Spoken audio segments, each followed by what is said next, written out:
Cool, so it's a hi-hat. Again, let's start from scratch. Alright, so we'll bring in an instrument rack again, and an operator. Oopsies. So I always, well not always, but when I'm making techno, I pretty much uniformly use an operator with some white noise. Not necessarily it's all I use, but it's just because the way you can make it move, the way it sounds, it really works with techno, and you can do a lot more with it than you can with any sample. So we're setting our wave to white noise, and we'll give it a very nice sharp decay. So let's just bring that in and chuck in some notes. We'll go 8th notes for now.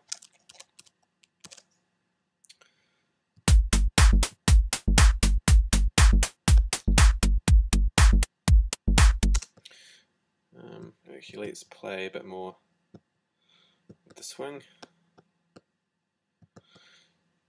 Just for this example, let's do it on 16th notes, but we're going to drop some of the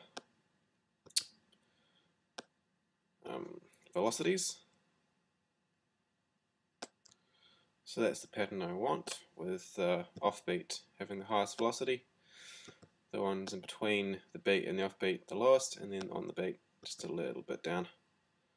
So just grab that and duplicate it, Command D, all the way across. So that sounds a bit more techno.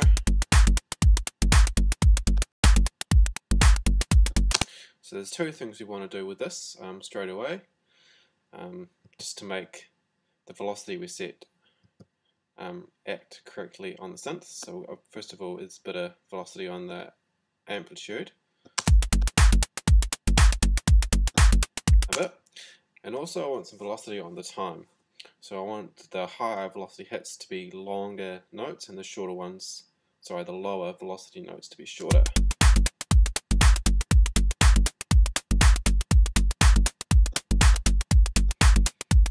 So you can hear the offbeats a bit longer, so it sounds kind of cool.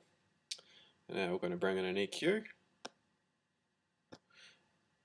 Let's put it in here for now, and we're just going to chop out the low end.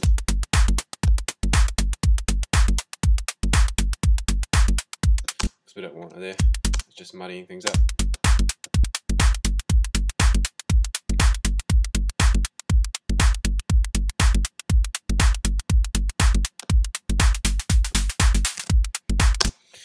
So that's just one thing you can do as you build as well, something I quite like doing. Let's map that to a macro.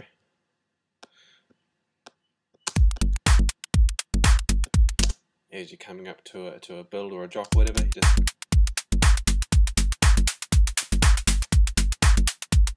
and then drop it back down.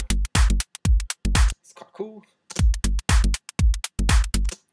Alright, so that's most of the hi-hat, but let's just find a bit more texture to it. So we'll do this by finding a sample that works with that. We've got cymbals, closed hats.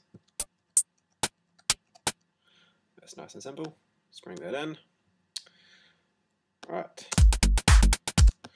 Just shape it a bit with the envelope.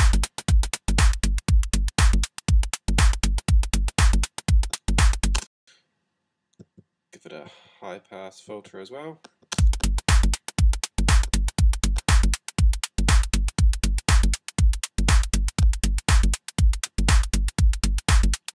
Some velocity, and let's just try and match it with what we did on here. So 32%. 32.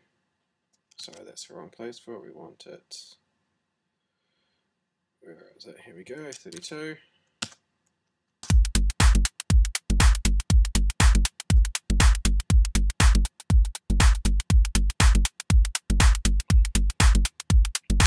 Cool. So these are the 4 elements that are basically setting the levels for the rest of the track, just a relative balance between lows and highs and how loud things should be.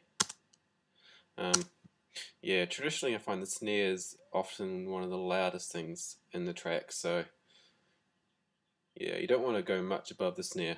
A lot of tracks I've ended up mastering the snare, it definitely peaks above most other things, but so that's a good, I guess, area or boundary to set as loudness goes.